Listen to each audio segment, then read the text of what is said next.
जय हिंद मित्रांनो, स्वागत आहे आपल्या यूट्यूब चॅनलवर। मित्रांनो, आपल्याला माहिती आहे की सध्या 10 किंवा 10 पेक्षा कमी पटसंख्या असलेल्या शाळेवर सध्या बघा जे काही कंत्राटी शिक्षक भरती सध्या होत होती, त्या अनुषंगाने जे काही भरती प्रक्रियेची काही जिल्हा परिषदेमध्ये अर्ज प्रक्रिया देखील झाली होती। परंतु जी अर्ज प्रक्रिया या ठिकाणी होऊन सध्या महत्त्वाचं या ठिकाणी एक VC झाली होती। तर त्या VCच्या मार्फत स्पष्ट सूचना देण्यात आल्या होत्या की जे काही पदभरती आहे कंत्राटी 10 किंवा 10 पेक्षा कमी पटसंख्या, तर ती तुर्तास सध्या बघा थांबवण्यात यावी पुढील आदेश येईपर्यंत। तर त्या अनुषंगाने बघा महत्त्वाचं त्या ठिकाणी जे काही शिक्षकांचे अतिरिक्त झालेले जे शिक्षक आहेत, तर ते अतिरिक्त शिक्षक जे होतं तर त्यांचं आधी समायोजन होणार, त्यानंतर पुढील जी काही कार्यवाही असेल तर ती कार्यवाही सध्या बघा होणार असल्यासंदर्भात जी काही माहिती होती तर ती माहिती सध्या मिळाली होती। त्या अनुषंगाने जी काही कार्यवाही असेल तर ती कार्यवाही सध्या इथं सुरू झालेली आहे। तर ह्याच्यामध्ये या ठिकाणी बघा आता हे जिल्हा परिषद रत्नागिरी संदर्भात हे पत्र सध्या बघा इथं इश्यू करण्यात आलं होतं। आताचं पत्र आहे। तर ह्याच्यामध्ये बघा प्रति गट विकास अधिकारी, पंचायत समिती सर्व, त्यानंतर शिक्षणाधिकारी, पंचायत समिती सर्व, अशा पद्धतीने इथे पत्रही देण्यात आलेलं आहे। तर ह्याच्यामधला जो विषय आहे तर तो तालुका स्तरावर संच मान्यता 2024 या ठिकाणी बघा 23-24 नुसार शाळानिहाय अतिरिक्त झालेल्या तसेच आज अखेर शून्य पटसंख्या समायोजित बंद झालेल्या शाळातील अतिरिक्त शिक्षकांचे समायोजन करण्याबाबत, तर अशा पद्धतीने इथे सध्या बघा विषय घेण्यात आलेला आहे। म्हणजे या ठिकाणी जे काही 2023-24 नुसार शाळानिहाय अतिरिक्त झालेले जे शिक्षक आहेत त्याच्यामध्ये शून्य पटसंख्या असलेल्या जे शाळेमधले अतिरिक्त शिक्षक तसंच बंद झालेले जे काही शाळेतील अतिरिक्त शिक्षक ह्यांचं समायोजन या ठिकाणी होणार आहे। परंतु ह्याच्यामध्ये जे काही 10 पटसंख्या असलेल्या ज्या शाळा आहे तर त्या शाळा त्या ठिकाणी त्यांना ह्या ठिकाणी समायोजन होण्यासाठी तिथं सध्या अवेलेबल नसणार आहे। तर 10 पेक्षा जास्त पटसंख्या असलेल्या शाळेमध्ये त्यांचं सध्या बघा समायोजन होणार आहे। त्या अनुषंगाने इथे ज्या सूचना आहेत तर त्या सूचना देखील देण्यात आल्या आहे।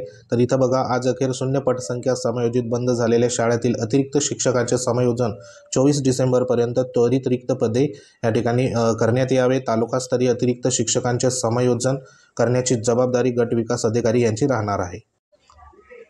तसंच बघा पुढे काय सांगितलेलं आहे की या ठिकाणी बघा 2023-24 शाळेचे निहाय जे काही अतिरिक्त शिक्षक ठरलेल्या शिक्षकांचे आज व अखेर समायोजन झालेले शून्य पटामुळे बंद झालेल्या शाळेतील अतिरिक्त शिक्षकांचे समायोजन 18/5/2011च्या शासन निर्णयानुसार समुपदेशन करण्याचे आहे। आणि त्यानुसार सध्या बघा त्यांना जे काही पुढील जे काही शाळा असेल तर त्या ठिकाणी समायोजन होऊन तिथे हजर करून घेण्यासंदर्भात सूचना देण्यात आल्या आहे। त्याच्यामध्ये बघा महत्त्वाचा या ठिकाणी जो शासन निर्णय आहे 10 पेक्षा कमी पटसंख्या असलेल्या शाळेमध्ये रिक्त पदे समायोजनासाठी खुली करण्यात येऊ नये असं देखील इथं स्पष्ट सूचना देण्यात आल्या आहे। म्हणजे जे काही 10 किंवा 10 पेक्षा कमी पटसंख्या असलेल्या शाळेतील रिक्त पदे समायोजनासाठी इथं बघा खुली करण्यात येऊ नये। म्हणजे ह्या ठिकाणी एक कंत्राटी जो काही शिक्षक आहे तर त्याची त्या ठिकाणी नियुक्ती होणार आहे, अशा पद्धतीने शासन निर्णय सध्या होता। आणि ही जी कार्यवाही आहे तर ही 26/12/2024 पर्यंत संपूर्ण जे काही विनाविलंब जिल्हा स्तरावर सध्या बघा सादर करायची आहे संपूर्ण माहिती झाल्यावर। तर ही जी कार्यवाही झाल्यानंतर पुढील जी काही कंत्राट भरती संदर्भात जो आदेश असेल तर तो मे बी या ठिकाणी येऊ शकतो। परंतु जे काही सध्या समायोजनाचं काम असेल तर ते इथं सुरू आहे। एकंदरीत ही संपूर्ण प्रक्रिया झाल्यानंतर बघा जी काही कंत्राटी शिक्षक भरती संदर्भात जी काही पुढील प्रक्रिया असेल तर ती प्रक्रिया पुढील आदेश येईल तेव्हा सध्या बघा आपल्याला पाहायला मिळू शकते किंवा मग त्याच्यामध्ये काही चेंजेस होऊ शकतो। परंतु पहिले ह्या ठिकाणी समायोजन होणार, त्यानंतरच त्याच्यावरती जो काही निर्णय असेल तर तो निर्णय सध्या आपल्याला पाहायला मिळणार आहे। तर सध्या तरी प्रत्येक जिल्हा परिषदमध्ये अशा प्रकारच्या प्रक्रिया सध्या सुरू आहे। तर बघूया आता ह्या ठिकाणी 24 तारीख दिलेली, 26 तारीख, तर नंतर 26 नंतर म्हणजे ह्या महिन्याच्या एंडपर्यंत संपूर्ण समायोजन असेल, ते समायोजन बघा झालेलं असेल आणि त्यानंतर आपल्याला कंत्राट शिक्षक भरती संदर्भात पुढील कार्यवाही सध्या बघा माहिती पडेल। तर सध्या तरी हीच एक महत्त्वाची अपडेट होती। जशी अपडेट येईल तशी तुमच्यापर्यंत पोहोचवण्यात येईल।